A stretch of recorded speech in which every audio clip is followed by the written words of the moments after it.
We are in a world that is always telling us it's dangerous.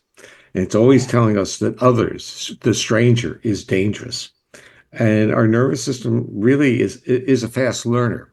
We're not going to be accessible to the stranger because Mhm. we have been taught our lessons and we don't want to be injured. So we have two things occurring. We have normal adaptive features of a body that needs to be held and hugged and connected. And we also have our top-down learning capacity, which says, these are signals of danger. I better respect them. So we basically, through both directions, we end up, in a sense, pulling back from the social nourishment that is around us. And we would call that Mhm. disorganized attachment. Or Right. we have relationships where people think by nature of their biological parenthood or relationship that they are attached when they're not giving any signal that they are caring or protecting of the other. Welcome to Therapist Uncensored. Building on decades of professional experience, this podcast tackles neurobiology, modern attachment, and more in an honest way that's helpful in healing humans. Your session begins now with Dr. Ann Kelly and Sue Marriott.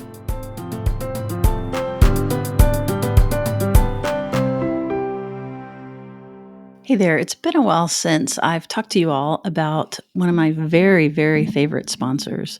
And favorite because they've been around for a long time, but also because they are literally so incredibly useful. I'm talking about ZocDoc, which is a app and a website that you can go to. This costs you nothing, $0, zero investment, and it's so easy to use. It basically, no matter what you're looking for, you can look for an immunologist, you can look for a psychiatrist, a therapist, a dentist, women's health practitioner. You can filter for example, gender affirming or trans, or let's say you have a high BMI and you're anxious about finding a medical practitioner that you're anticipating that they're going to fat shame you. You can put all of these filters in, and then what you can do, let's say you pull up some people, then you can compare them directly. There's a picture there, of course, but there's also, most importantly, patient reviews. And the reviews are real. It's a service more than a product. This is a service that I highly recommend. Bookmark it on your computer, download the app, zocdoc.com/TU, and be sure and put the TU in so that they know that we are helping people find it. zocdoc.com/TU. All right, thanks. Hey everyone, you're in for a different experience today. Sue and I recently had the distinct pleasure of being on a panel with Dr. Stephen Porges in a clinical conversation webinar about how our model of modern attachment intersects with Dr. Porges' polyvagal theory. We got to have just this fairly casual but engaging conversation. And so we feel like we gained a lot. We decided to bring it to our listeners, to you guys out there. Now, this is not a conversation just for therapists. There's rarely been a more important time to really understand why we shut down or elevate straight up to the ceiling, and also to learn how to engage our body in a more secure, connected way. And that's what we cover here today. And this discussion is guided by Rebecca Knowles, she's just warm and brilliant. She's an occupational therapist and yoga instructor who specializes in sensory processing and mental health. And she serves as the Director of Research and Education Quality for Unite Health. And she's the one that guides us in this interview. And for those of you who aren't familiar with Dr. Porges, Sue interviewed him way back in episode 93. So if you haven't heard that one, you may want to check it out. You don't need it for this episode. But Steve, or Dr. Porges, actually is a distinguished scientist at the Kinsey Institute at Indiana University and a professor of psychiatry at the University of North Carolina, among so many other distinctions. Too much to list here, will be in our show notes. He's now the chief scientific advisor at Unite. Steve's life has really been focused on conducting research, developing therapies, and educational programs based on polyvagal theory, focusing on ways for us to understand and cultivate more spontaneous social engagement with ourselves, especially for those that have sensory sensitivity, processing difficulties, or any of us who struggle with things inside or around us that interfere with our ability to just connect to our own bodies and stay regulated and engaged, which I guess is just about all of us. All right, I hope you enjoy this conversation as much as we did, and let's jump in. All right, welcome everyone. Our topic today is attachment and polyvagal theory, the nervous system's role in secure relating. I am just delighted to be joined today by my friends Sue Marriott and Dr. Ann Kelly, who are joining us from Austin. They are the co-producers of the Therapist Uncensored podcast, which is a top 10 Apple social science podcast with over 11 million worldwide downloads to date. Just incredible impact. They are also co-authors of a fantastic new book, Secure Relating, Holding Your Own in an Insecure World. And I have just found this book to be so integral into how I think about attachment. It's very accessible and offers these great opportunities for self-learning and reflection. So we'll get a lot more into the book as we progress through our conversation today. They also bring their love of modern attachment and relational science into their work. And we're really pleased to be joined today. And of course, Dr. Stephen Porges, author of Polyvagal Theory and creator of Safe and Sound Protocol, which is now used by thousands of therapists around the world. We're just delighted for you to be here, and thanks for joining the conversation. So you all know each other a little bit. I wonder if we can start out just giving the audience a bit of context for when you met and how you got to know each other. I was a co-founder of this organization called Austin in Connection, who brought Steve down to speak, and it was incredible, of course. And I cornered him in at a cocktail party at one of the board members' house.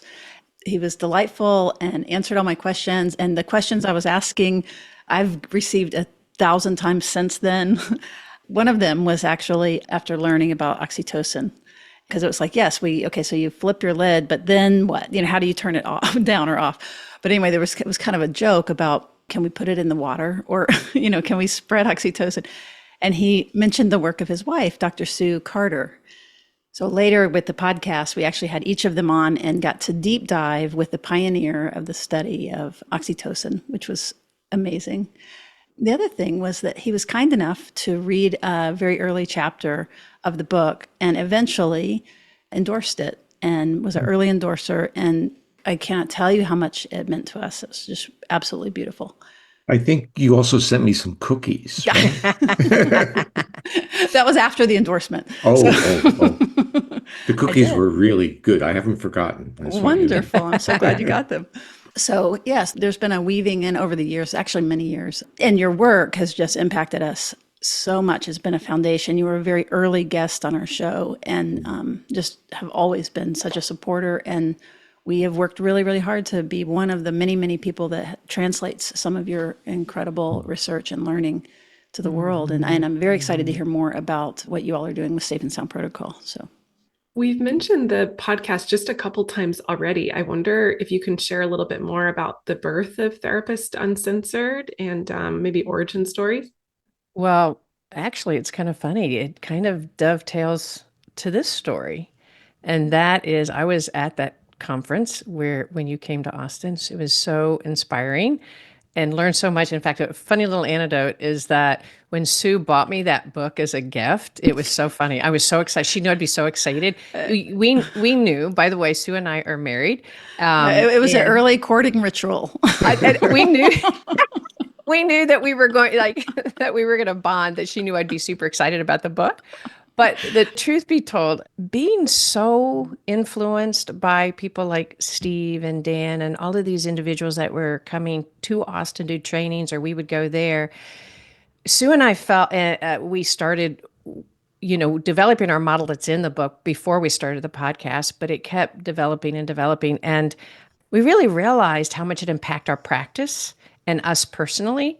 And with that, you can only as a clinician see so many people in your office, and you can do a few pro bono, but we thought we are so privileged to get this kind of training at our disposal all the time. And we really wanted to get all of this information out to people who don't have the privilege of coming into a therapy office, or culturally don't understand it, or don't even have access to it. And we never really expected when we were doing this that it would have this kind of impact. But what I feel like is exciting about that is it isn't because of Sue and I that it has 11 million downloads. I can promise you that. I mean, I'd like to believe that's not really true. It is because people are so interested in wanting to develop more secure sense of self and more connections with other people. And using the science to do it is really impactful.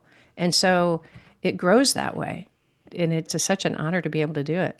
Well, it's life-changing research that otherwise kind of gets lost in these individual offices. Yeah.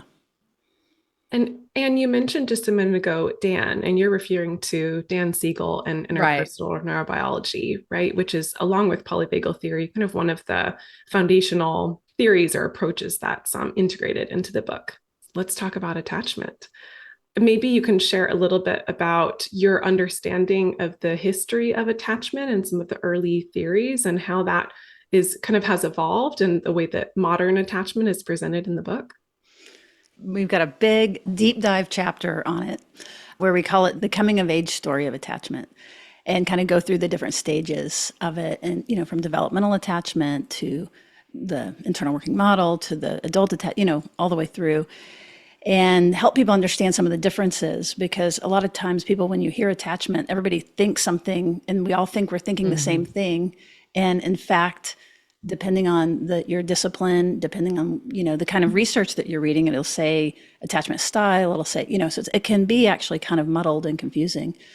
So one of the things we did is try to straighten that out a little bit and clarify that. But then also we're adding, certainly weaving in all of the affective neuroscience, and in a way that it can be applied, because it's so technical. And also sometimes you can read and it's a little depressing about like the effect on, the brain, those kinds of things. And we bring out all the hope that is there. And then the other piece that's been really, really important is we've woven in this culture and context and systems that are also always going on historically and today and in this environment that affects our nervous system and our sense of safety and our development of self. I think one of the evolutions that I feel that's really important is in my training early on, attachment was very categorical and very much like set in stone. So once you kind of figure out this is who you are, that's who you're going to be. And the science has grown, as Sue was saying, to incorporate so much of Steve's work and Dan's work in terms of integrating the neurobiology, and the focus being so much less categorical, so much more hopeful. And that the more that we, as Sue mentioned, we're tuned in much more to how we securely relate in each moment rather than the idea of how do we have secure attachment. And that in that effort to be able to think, wait, in a moment, if I can learn to turn into my body, if I can know what those defenses mean, then that can make a difference in how I engage. And that to us has been some of the most pivotal positive outcomes in our work, in most people's work, I believe. I was touched in the book by how hopeful the tone was and the shift in paradigm from thinking about attachment as something you're stuck with or part of your personality, your characteristic, and rather something that's dynamic and adaptive based on the context and relationship you're in, gives so much more space for growth and learning and healing. Right. It's also, it's really shame reducing. And it highlights the notion that I know that Steve is really interested in related to the nervous system as a state. And that we can, at any given moment, as we get better at recognizing our state, have tools to kind of move back into what we call the green zone, the secure relating zone, so that hopefulness, and then and it's playful, so that people are like, I'm a little indigo today, that we describe it in colors too, to make it less pathological and less literal. So, it's a spectrum. So at any given moment, you can find yourself someplace, or you can recognize someone near you, like, oh, they've dropped into a puddle of disorganization, a tie-dye puddle of disorganization, or they've popped into a blue zone where they're zipped up. So it helps scaffold understanding of the nervous system and what's happening. This, again, is where Steve's work comes in so much, but we do it a little differently than just polyvagal. I don't mean just polyvagal, but just state as in sympathetic or dorsal or what have you. We're really focusing on attachment activation, so that as your attachment system gets hyper activated, we call that sort of red, where we get more focused on the outside, our body, lots of feelings. And then as we hypo activate, meaning kind of going on the blue side, where that we pull inward, those are associated with the different sympathetic, but it's not exactly the same thing. And Steve's work is much more complex, right? It's not just red, blue, green. And feel free, please, to jump in here what you think about what we're Well, saying. I'll jump in because I was, actually, I'm a student of really what happened in attachment theory because it was really quite new in the early 80s or maybe even the late 70s. It was kind of like things that were discussed. And then over time, it kind of blurred into the world of temperament. And I think this is really what you're reacting to, that to re-understand it as if it's a process of attaching. And in the 90s, or no, it was early 2000s, I actually wrote a chapter I was a co-editor of a book with my wife and a few other people on literally reframing attachment. And my chapter really was all about the preamble to attachment, and that was social engagement. And now we're into really what SSP is about and how it can be used for kids who appear not to be attached. But once their social engagement system comes on board, the connection starts to occur. So you start seeing it as a preamble. I was a little bit aggressive in the sense of saying, we can't think of this as a locked in, disorganized attachment The categories. category. I Mhm. learned three and then they became four. And then there were the adult categories and the Right. kid one. But the issue was I'm so process oriented. I want to see if you could create the platform for which attachment could occur. And in a way, this is what polyvagal theory has become. It's become a science of connection, of how connection is made, the underlying mechanisms. And the modern attachment theory, the work that you're doing, is taking that into your concepts. I love that. And yeah, again, it's so hopeful that it doesn't matter your history, that at any Yeah. given moment, like you're saying, that if we can build states towards a more secure state, more social engagement, ventral, get that green zone wider and wider. We talk Yeah. about widening capacity. Yeah, this fits in like with what Dan was talking, window of tolerance. It's just Mhm. another way of saying we have plasticity. It's not the same thing as saying neuroplasticity. Neuroplasticity is really saying we don't have the resource, we need to literally grow it. What the emphasis in polyvagal theory is that we already have it, but we're locked into a state that's not using it, not accessing it. And so that's why therapies and let's say sensitive therapists and individuals can literally change someone in a few moments. And Mm. I'm sure you start, Mhm. and actually SSP is another one of those interventions that provided or delivered in the right context. Suddenly the kid changes orientation, starts looking at the other, eyes are open, and this connection starts to occur. Yeah, the focus on connection, I think, is the central aspect of the work that's in our model. And that is, it's hard to like it's thinking about adults in that, like you're thinking about kids, thinking about adults. It's hard to even know sometimes that we're in our protection system because it is part of the way our nervous system develops. And if we've grown to expect that people aren't going to attend to us, then we're not taking in the information that we need to be taking in, but we may not recognize it. We just think other people are just being irritating. They're just being so emotional. And so I feel like it's so important to give people the ideas that these are not just personality aspects, that these are really adaptive aspects of what developed when they were younger that may not be working so well in their relationships at the moment. And I think that light bulb going on is so important. And then to be able to have these avenues to go, oh, I really need to learn how to get my body into a more secure state so Mhm. that I have a desire to access things like the protocols, et cetera. So, and the issue is we are in a world that is always telling us it's dangerous. And it's always Yeah. telling us that others, the stranger, is dangerous. And our nervous system really is a fast learner. We're not going to be accessible to the stranger because Mhm. we have been taught our lessons and we don't want to be injured. So we have two things occurring. We have normal adaptive features of a body that needs to be held and hugged and connected. And we also have our top-down learning capacity, which says, these are signals of danger. I better respect them.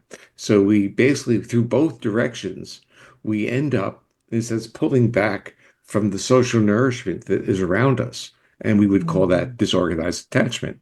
Or Right. we have relationships where people think by nature of their biological parenthood or relationship, that they are attached, where they're not giving any signal that they are caring or protecting of the other.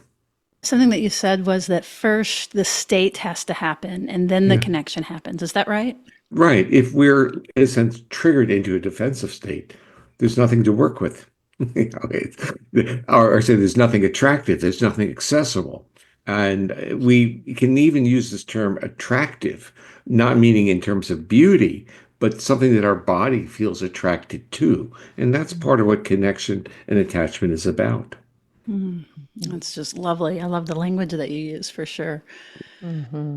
I think we get locked into attachment as a responsibility, that I'm attached to you, therefore. We create the narrative that's top down. And I think what you're both saying is a little bit of an awareness of our own bodily feelings is going to be very helpful in changing that trajectory. Yeah, and our need for the connection. Yeah. It's so easy to disconnect from with the alarm bells in the environment to forget that when we're getting activated, and one reason, Rebecca, you mentioned the colors, we use the colors is to help people recognize that activation because it's so easy to see the threat is out there. I'm just responding to the threat out there. Yeah, but yeah, when I'm blue, I'm fine. Right, I'm like there's fine. no distress because I'm just, not trying to engage. And so it's funny because you have to get a little distress, like recognize distress to want Right. to move out of it because it can become a comfortable, disengaged space. And like you said, Steve, that there's no availability there. You're not. But you're bringing up a very important point. When there's no availability to you there, the other person may see it as something else. Totally. Absolutely. And the issue is, Yeah. your narrative is I'm overwhelmed and this is how my body needs to withdraw. But that withdrawal is a signal to the other who at that point in time may be expecting the accessibility of you being near. And then feeling that other person's nervous system is then feeling that possibly is rejection, which Yeah. is then Threat. Yeah. threat. So then it activates their attachment response. And that is why it's like, oh, if the further blue Sue becomes with me, right? Don't tell on me. I just, we can work with this. Yes. Yes. Yeah, we can work with it. So it's going to activate my unconscious implicit learning of what it feels like to be pushed away. And for Sue, she's like, what are you talking about? I'm just here working, Yeah. because her system could be deactivated and not know it. So one of the things that we really Wait, can we add the other half of that? okay, if you don't want me to leave you hanging out there alone. Well, no, but I mean, it's also a good point related to this crazy eight co-regulation, co-dysregulation that can happen, which is that if in this example, that I'm a little zipped up, we call it kind of zipped, we just, the language, we really try to make it non-pathological. Tightly wrapped is the way I call it. Lightly wrapped. What is it? Yeah. Lightly wrapped. Tightly. Tightly, Tightly okay. wrapped. Okay, so in our model, it would be you might be lightly wrapped or tightly wrapped or swaddled or, but that as that hits the back of your brain, that you might activate and you might go up and more preoccupied or more anxious. Right. Right. So it's this co-regulation and to be able Or co-dysregulation. co-dysregulation. So the purpose of being able to have a visual model, which is what we use, is so that I can use my imagination. I can imagine, oh, like I am really pushing myself away and literally be able to go, okay, wait, let me make sense of this in a different way. Otherwise, it just gets into these repetitive conflicts if I don't understand the things that I'm activating in Sue or that she's activating. And that's a really important part of our of trying to intervene in a relational level and to say connection always is important. And sometimes when you're really in the blue, you really don't think you need it, but you could get super zipped up and say, this is my personality. I just don't need to rely on anybody. And the important part is like, yes, you do. Your body needs connection, whether your mind knows it or not. Your body feels it. And I think that's what some of the most important work that you guys are doing is These tools. it's tools that if I don't know that I'm zipped up and I'm responding in these repetitive ways, how do you get access? How do you open up access to that part of your connection system that is there, that is in need, whether you feel it or not? So actually, I'd like to ask the two of you a couple little questions here, and that Okay. is, Oh, good. It's going to get juicy. the first thing is the broadcasting of your state. So what you're describing is when you're blue, you're actually broadcasting it so it has an impact on someone else. How Yeah. does that walk into your therapeutic model? So in this, I use this term, and again, it's not therapy, but the idea is that we broadcast our visceral state. We broadcast our feelings, whether we Mhm. want to or not. And we Yeah. have a responsibility. This is the key one, that when we broadcast, we have a responsibility of the impact of those feelings on the other. And if we Mhm. are, quote, blue and someone's sensitive to our withdrawal, we need to, in a sense, create the context where that is allowed and not misinterpreted. So well stated. Yeah. Totally. I love that. Can I give a really short example of broadcasting states that Mm. has to do with you, Steve? We were on the podcast. This is, again, another Oh, slightly embarrassing story. this is funny. And at the end of the podcast, I was flushing. And I think I was actually just like the heater was going and I was hot and I'm redheaded and so you can see it. But so I'm broadcasting something and but you weren't wrong though too. And so you put together like my age and maybe part of the conversation and you said, oh, I think I know what's happening for you. And you talked about hot flash and and menopause and you gave me some suggestions based on your wife's thing and I was just dying laughing and it's like, oh, of course, you my body's giving away these things and here's this person who's knows all about this and is just reading whether I want that to happen or not. Well, I call that being polyvagal informed. I mean, you have no choice. So you read these things, and sometimes it's okay to say it, and sometimes it's not. It was hilarious. We kept it in the podcast. It was Okay. funny. Steve, you mentioned earlier kind of the platform for these kind of ends of the spectrum. Can you talk a little bit more about what's happening in the physiology across the spectrum? And then maybe we can elaborate a little bit on how that might show up in relationship or even in a provider-client relationship. The provider client or the relationship, they're all relationships. So it's all the same, whether it's spouse, or friends, or Mhm. therapist client. And that is, we broadcast our physiological state to another. Some people fake it. They think they're faking it, but in reality, they're not. Because what normally falls out is the upper part of the face loses its expressivity. And people then false smile down below. And that's a false Mhm. smile, and our nervous systems detect that.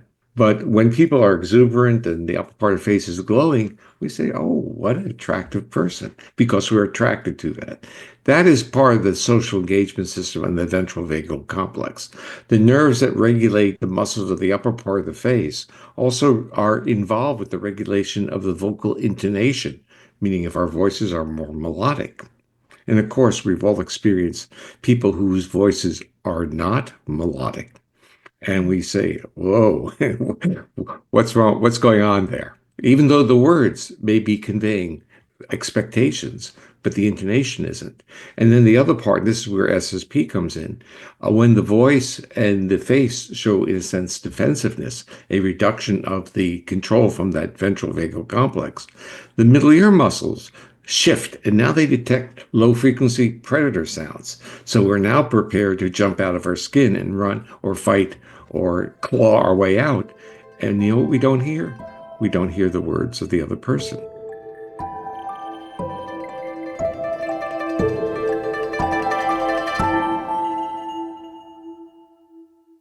I'm really jazzed about our sponsor, Peak Nandeca. I literally drink it every morning. Sue can attest to that because I love the way it makes me feel. When they reached out to be a sponsor, I was a little skeptical because I'm not a coffee drinker, but I had really been curious because my caffeine intake had gone up and up and up because I was really craving that kind of alert focus that caffeine gave me. But I was feeling bad, too much jitters. I didn't like it. So I was really curious about this. And I can tell you that I really love it. It increases my focus, clarity, and my metabolism. I can feel the difference when I drink it. It's a slow release caffeine from probiotic fermented teas and mushrooms. They're functional mushrooms and they add cacao to enhance cellular function and it works to balance the stress response, but it elevates my mood and my focus. And one of the fun things is that this new year, I have really wanted to get off any processed foods. And so, as a side note, since I'd been drinking it regularly, I put it into assessment in AI, like, is this a processed food? I've been doing that a lot and been surprised how much things come back as processed. This was not. It is fermented tea that's triple toxin screened. So it really has unmatched purity and the fruity body mushrooms. The quality is excellent, and I loved getting an outside confirmation of that. So right now, you can get 20% off plus a free starter kit when you shop exclusively at peaklife.com/TU. So that's PIQUELIFE.com/TU, Peak Life. I always feel kind of bad that I'm not one of those people who carry huge jugs of water around trying to stay hydrated. But I also know that hydration is one of the most basic principles of healthy living. However, even good water habits alone doesn't always do the trick, which is why 3 of 4 people are not properly hydrated. I just can't drink those neon colored sport drinks that are full of sugar and who knows what else, which is why I'm really into this new product called Cure. That's CURE. They come in these cute little packets that I stir into my water, and they're enjoyable enough that I even stir them into my iced tea. Cure is an oral hydration solution that is as effective as an IV drip for dehydration. It's based on the science as recommended by the World Health Organization. It's the real deal. Hydration goes beyond just drinking water. It's about replenishing the electrolytes we lose through stress, travel, sweat, alcohol, illness. Water alone isn't enough to do the job. That's why you need to try Cure, the electrolyte drink mix that tastes as amazing as it makes you feel. For Therapist Uncensored listeners, Cure is offering 20% off your first order. Stay hydrated and feel your best by visiting curehydration.com/TU and use promo code TU at checkout. That's Cure Hydration, CURE hydration.com/TU. And again, use the code TU for 20% off your first order.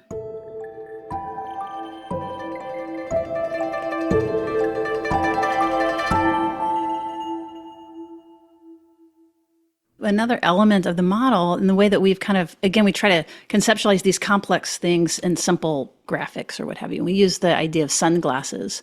Yeah. That as you move away from the green, what we're calling the green zone, that we actually have literal information distortion that happens in very specific ways. So that's a great, we hear things differently. We encode what's happening differently based on how we're activated. And that's so good to know.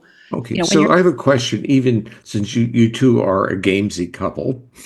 Okay, yeah, we're game. Where you have life experiences. Yes. Are there ever times where you feel you haven't been heard, you've been heard, but not listened to, not witnessed? Oh, never once. Never. Yeah. So Absolutely. I basically, Absolutely. I summarize this by saying, as a species, we're just not very good witnesses because we tend to shift state. When a person needs us the most, they're broadcasting that they are in a state of, let's say, threat or mild aggression, whatever your nervous system interprets it, and you're not there. How are we supposed to be there when our body's reacting? And this becomes this basically a dilemma because we are human, we respond, but we also are a smart species, meaning that we know our response on the level of our physiology. And if we can associate that physiological reaction, that interoception, with the behavior of the other, we can, through our own interoception, basically say, this is the other person's just upset. And my job is to be the adult in the room, literally. And I need to now be supportive and witnessing. Not an easy task. And this goes back to, actually, I rediscovered this decades after I read it, a book by Viktor Frankl, who everyone in mental health should know about. And what he said was somewhere between this stimulus and response is a space, and that's where our free will is. Now, let's put it into polyvagal terms. The stimulus is actually your threat signal to Anne, and then Anne has a neuroception, a reflexive response. That reflexive response now is detected through interoception into her awareness. And now her brilliant mind creates a narrative. And the narrative is someone's trying to hurt me. I better get the hell out of here or fight back. And what Frankl is saying, and this is really what I use in my concept of polyvagal theory, is you take that interoceptive response and you wait. You process it. And this is where we're both talking about the awareness of one's own body. So what we start learning from, let's say, whether it's research or the clinical world, is the awareness of one's own bodily feelings is a critical step towards enhanced or mental health. And what do we learn about the history of, let's say, complex trauma, childhood abuse, and any other forms, even medical trauma, is a dampening of our own bodily feelings. And so we know that we're depressing those bodily feelings because it enables us to function without being locked into threat reactions. But it takes away our capacity to connect, to co regulate, and literally contribute to other people. An example of that with us that we talk about sometimes is vocal tone a lot. That, like, so Anne might, or I might say, I'm fine, but it's, you're right, that the body gives it away and the other person can hear what's actually happening, not what the person's saying is happening. And Yeah. yeah, and then we're So off. I want to share. I had a wonderful administrative assistant for many years, and she was brought up as a Catholic, a very, in a sense, religious Catholic. And I would always ask her, "How are things?" And she would say, "Fine." So, in a sense, the intonation gave it away, but she could use appropriate words. She never complained about anything, but her complaints were being broadcast in the intonation of her voice. And so we have to, in a sense, understand who we are and Mhm. allow ourselves to express things, but also acknowledge that when we broadcast our feelings, even though the words may not represent those feelings, they're affecting another. But it's so hard to remember that, isn't it? It's like it's so easy to talk about taking that space, The Yeah. royal but pause. that royal pause, and to know that we have to turn into our own responses to it, and knowing, coming back to attachment, we all then start to have these really predictable ways based on our early learning about how we respond and how we take in information and how we protect ourselves. When Sue does that and my body activates, I'm going to develop a little bit more predictable ways based on my history to respond to it. So the idea of going, wait, I've got to like find my own secure relating space for a Hmm. second. The one moment of going, how do I more securely relate? If I can just ask that question, I've already used some of my prefrontal cortex to activate that, which is going to bring me a little bit more into awareness. But that is not so easy. And to stop and think about, okay, what could I do to move myself just an inch over to the green with Hmm. Sue in that interaction can make all the difference in what happens in the next step. So what you're reminding me of is the battle that you're having is a battle between our intentional brain and our Mhm. foundational survival oriented brainstem. It's something that we all know. If there's a battle, Right. what part of the brain always wins? And we Mhm. use terms like you're acting primitive or like a reptile. We insult people when their primitive brain goes on because they no Yes. longer have the resources to inhibit.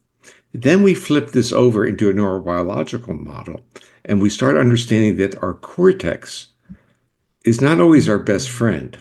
Our Mhm. cortex is literally an inhibitory organ that sits on top of it, inhibits the brainstem doing our bodily functions, our homeostatic functions. So as it sits on top of it, it depresses the brainstem's ability to support health, growth, and restoration. And so that's why so many people have anxiety, depression, stress related disorders, because the cortex is literally sitting on top of their brainstem saying, don't service the body, service the external world. That just makes me think that I, so long, couldn't understand the idea of vagal brake, why it was a brake. And this is what you're describing is like this thing that's sitting up there that's like, regulating the process, I think. Is that Yeah.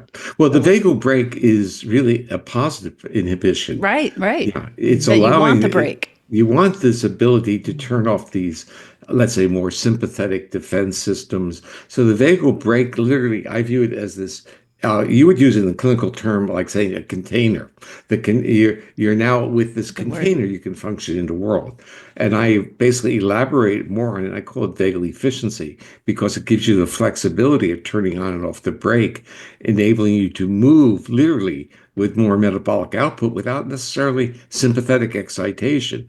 Because when you don't have the vagal access to the vagal brake, you're just going to drive it with the sympathetic nervous system, and then it doesn't cool down real easily.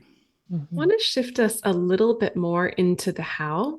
I think we've talked a bit about interoception and awareness as being strategies to help cultivate these shifts and growth with ourselves and with our clients.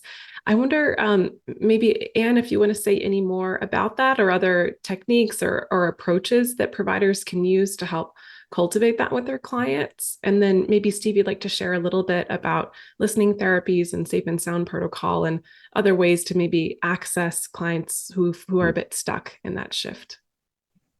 Such a great question. I find a lot of the how Sue mentioned the importance of it not being shaming. And I love how you mentioned that, Steve, too. It's like it used to be you're being a child, like pathologizing dysregulation is really painful. And I think we have done a lot of that, categorizing it, putting into a diagnosis, et cetera, instead of understanding it through a nervous system and desire to attach. That when we're dysregulating, it's because we need attachments, we need connections. And when those are cut off from us, our body activating is actually an adaptive, healthy thing to do. It's just that we may be misperceiving it. It may not actually be a disconnection, or we have a lot more resources to handle it. So I think a lot of being able to have a deep understanding about how defenses get activated and giving that to your clients so that it's non pathologizing, it's less shaming, and then helping clients go, what are your particular activations? What are your particular things from your trigger, your young self that you're protecting? Yeah, the stories, the implicit The stories that stories. are driving. Steve, I think you'd say, story follows state. That's Right. State. Deb Dana, but that's That's great. Deb's. Right. She's great. Yeah. She's great as well. But like, that's the other thing for sure is us kind of decoding and uncovering our implicit stories that are actually so much driving kind of then how our perception goes. But Yeah. I'm And then excited to hear more about your model, Steve. the other thing is if you could learn particular things based on your own we have a course coming out that is really in particular focused on some of these questions about how to deal when you're more activated in a blue state or more activated in a red state. What are some ways that Or first if your close person is activated, what to do. Yeah. exactly. Or so what are some ways to ground you in that moment? What are some ways to ground those people that you love based on those glasses, based on the information distortions? Because having those insights, rather than telling somebody to stop doing something, somehow we discover that doesn't work. But it just doesn't work. So, like going, oh, wait, if I can have a little bit of insight about my distortions or about Yeah. another person's distortions, that really helps me change the language and change the connection. I've been really overwhelmed with the notion that we as a species believe that telling someone not to feel pain or grief or, Yeah. works. It Yeah. doesn't work. It doesn't So the work. issue is, how do you deal with those? And this is where I really want to go for a few moments. And Hmm. that is the whole strategies of developing safe and sound protocol and the more recent rest and restore. The Safe and Sound protocol was really based on these almost a model of attachment or the preamble to attachment. That is, you don't have attachment unless you have engagement, but engagement does not occur unless you're in a type of physiological state. And the prototype of that is literally the mother's voice, the mother's calming voice of the baby. So we use similar voices with our pets. They understand what it means. They don't know English, but they understand intonation because that's Hmm. wired into us. And so the Safe and Sound protocol was all about the use of prosodic intonation as a signal that our nervous system could not reject. And that it was, in a sense, what we learned when we went into the world of mental health was that lots of bodies can't tolerate being accessible. So the Safe and Sound protocol was a signal to be accessible and engage. But with a clinical history of abuse, the top down signals that are the bottom up interoception of being accessible is now interpreted by the top down memories, and the body's out of there. And that to me was so insightful.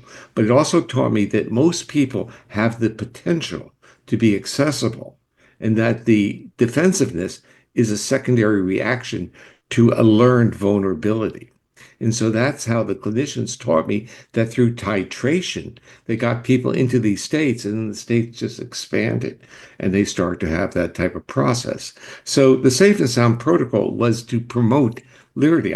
That's what the paper on the preamble to attachment was really all about, the social engagement system, and the Safe and Sound protocol was to get that on board. And I had this very optimistic viewpoint that once you get connection, everything else follows. Well, that's true for many, but not for all. And what I learned is that there are other physiological systems that are so primitive and so defensive that they fail to give up. So I was going to say the top down bit, it's resistant to give up its inhibition of our body regulation. So in your clinical practices, what percentage of people have gut problems? In our lives, in our normal lives, our friends, everybody, right? Yeah, Like, okay. yeah. I Now, mean, who doesn't? Who doesn't? if you step back and say, what's that all about? And if you take a polyvagal model, the rhythms of the gut are being inhibited by the sympathetic nervous system and our basic reactivity to the world. And so we can't digest food well when we're in a state of threat. We know that about you can't digest and run at the same time, but no one ever said you can't digest and have expend great mental effort, because mental effort also suppresses those rhythms. So no one told us that we have a responsibility to signal our brainstem's foundational circuits to take care of our body. Instead, they told us to go to a specialist and they'll find something wrong with you, give you a drug or a procedure. And the issue is our nervous system is merely sitting out there waiting for cues of safety and connection. So SSP was connection. But the newer product that we've developed and Unite is distributing is called Rest and Restore. And Rest and Restore is a different type of co-regulation. It's not a co-regulation between people. It's co-regulation between the brain and the body. So just think about it.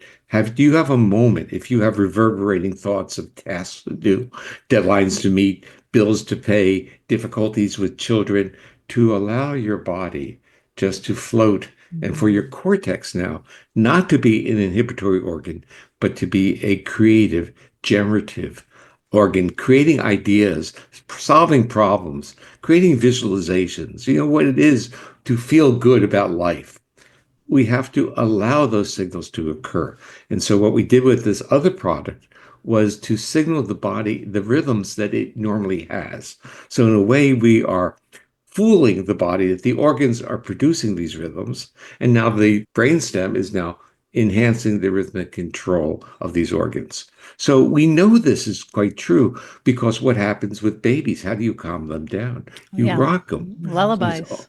It's all these Pendulum. slow Yeah. rhythms, and even slower than rocking, except we can't rock too slowly because it's intentional. So there are all these paradoxes. Like, I like being in a rocking chair, but I have to keep rocking because it'll just run out. So everything has to become passive. And so I call it stealth meditation. It's like giving our nervous system the signals of the rhythms that it longs for. Visualize floating on that fear of falling off. And suddenly our body knows where it wants to be. And that's what we've created. We created a tool and we put into like a practice like SSP. So it has gradations of the experience of these transitions. The interesting aspect is the organs themselves actually have rhythmicities that are in infrasound range. So they're very slow. There's like 10 to 30 seconds in the oscillation. So to do that, we had to literally create a new technology that changed tempo rhythmically and other things rhythmically within the music to get those signals in. And so basically our body is in space and time and experience and is vulnerable to entrainment. Many of you dance or march. In fact, I could three types of entrainment. If you go into a room with flashy lights and sounds, you can get seizures. That's the brain getting entrained. Not good. Or you can march and dance and people enjoy that. And that's slower. But the rhythms of our body, of our gut, of our vascular bed are infrasound. They're very slow. And the body wants that. The baby tells us that. Our pets tell us that. They like the comfort of slow, predictable, rhythmic activity on our body. And what's so great about this is that it's auditory, so it's non-invasive And scalable, and and scalable, scalable. That's right. That's so scalable. exciting. I did a little sample with Rebecca Ah, at the conference that we were at, and it was just too short, certainly, but it really helped me understand the because we call it neural Wi-Fi, that we sync up. And yeah, so by putting these sounds in your ears, and there was also, you're lying down, you're listening. There was lots of cues, like what you're saying, to like let down, to be. yeah, yeah. Remember, we use the word saying, what are you so uptight about? What do you have to worry about? I mean, we have this horrible language of shaming people who are in pain. Can't we signal their nervous systems that life isn't so bad? Mhm. One It's theme I'm hearing today is how moving out of these more adaptive or defensive states can feel vulnerable. This disinhibition can be challenging if we're not used to experiencing that, and we've relied on these strategies, throughout life. I think what's so exciting about the potential about these listening therapies is it helps make access to that green zone regulated state a little bit easier for the system without having to do all of the work of processing and talking about, right, what informed those adaptive strategies, and in some ways can open up the door for that processing to be more accessible in the context of a therapeutic it kind of relationship. sneaks up. Makes up. You don't know what you don't know. And this place of activating this part of your body in this really secure way, imagine gives you access to an experience of security that you may not ever have been familiar with. And you don't even know that you're not familiar with it This until you is start to experience it. this is some of Powerful. okay, so we've done some pilots and of this, and what's interesting is people will tell us it's a familiar feeling, but I can't remember when I had it. It's Oh, part of who they are. I think several of the most interesting ones. One was a neurodivergent person who was listening to the progression. Anthony and I were doing a demo showing how we got to this, and she listened to the first theme and had nothing, no feeling. And she said to us, she thought she'd have to fake it, like she fakes everything else in her life. And then she got into the real stuff and she was crying and came up and told us she had never had the opportunity to have those feelings before. Now, this is important because she had been treated as if she didn't have access to those feelings. And her body created the sense of self without that access. And now she was reaching in and having that. And you could hear her wow. adaptation, since she hadn't had that. Mm. Again, her story was, well, I need to take care of you and just go along with this so that you won't feel bad. But it's not really going to happen for me. Until then, it really did. Yeah, yeah. Mhm. Uh, That's it's beautiful. been remarkable. We did a Mhm. SoundCloud, where people use words to describe how they felt. And we said, use 3 to 5 words. And virtually everyone used the word calming, relaxing, peaceful. So I Mhm. view that as a compass and as a validation that it's doing. Oh, that was after 15 minutes of listening. And Uh, then does it stick? Does that state stick around? Yeah. well, with a 15-minute one, I have no idea, but the Rest and Restore is a 5 hour, 10, 30 minute segment, which is a neural exercise with the expectation of progression and sticking. But more than that, when used within a therapeutic setting, it promotes accessibility for therapy. So if the Oh, body yeah. becomes more accessible, you can do your work. Don't think of this as doing all the work. This is, in a sense, enabling you to do your work.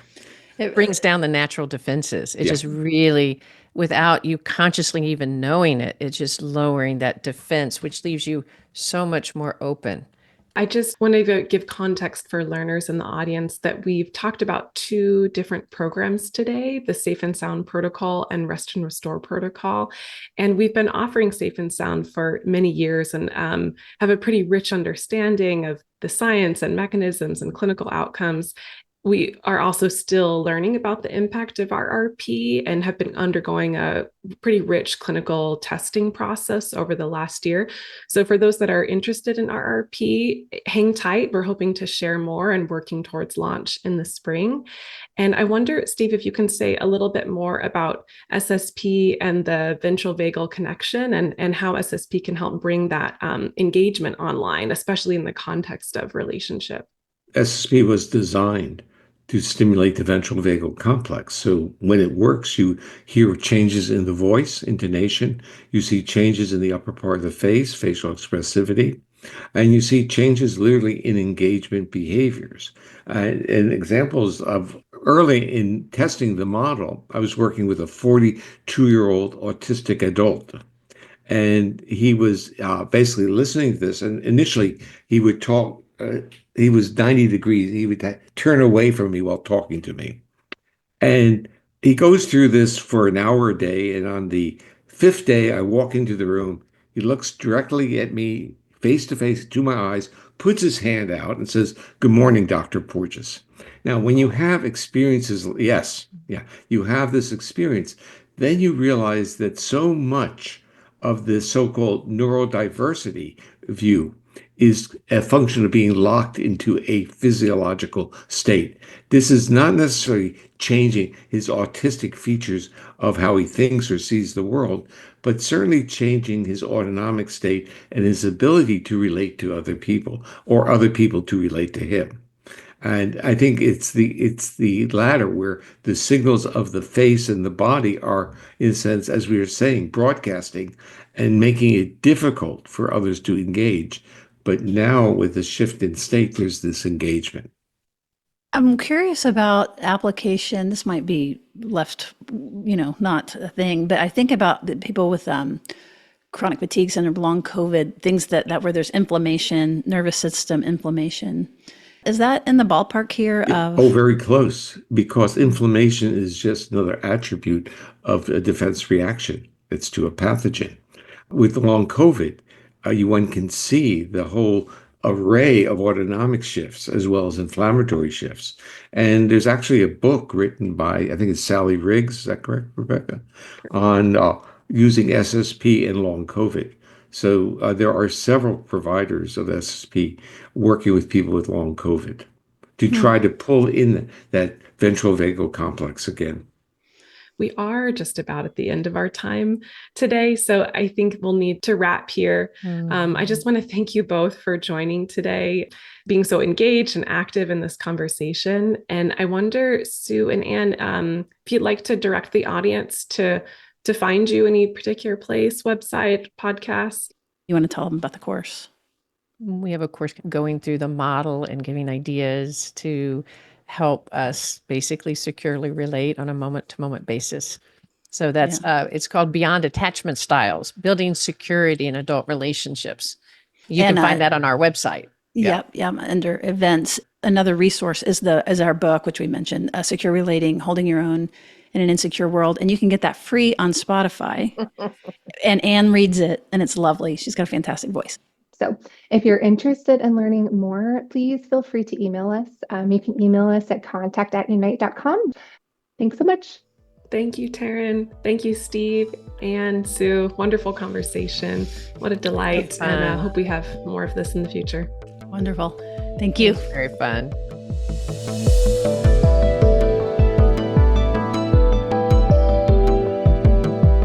Therapist Uncensored is Ann Kelly and Sue Marriott. This podcast is edited by Jack Anderson.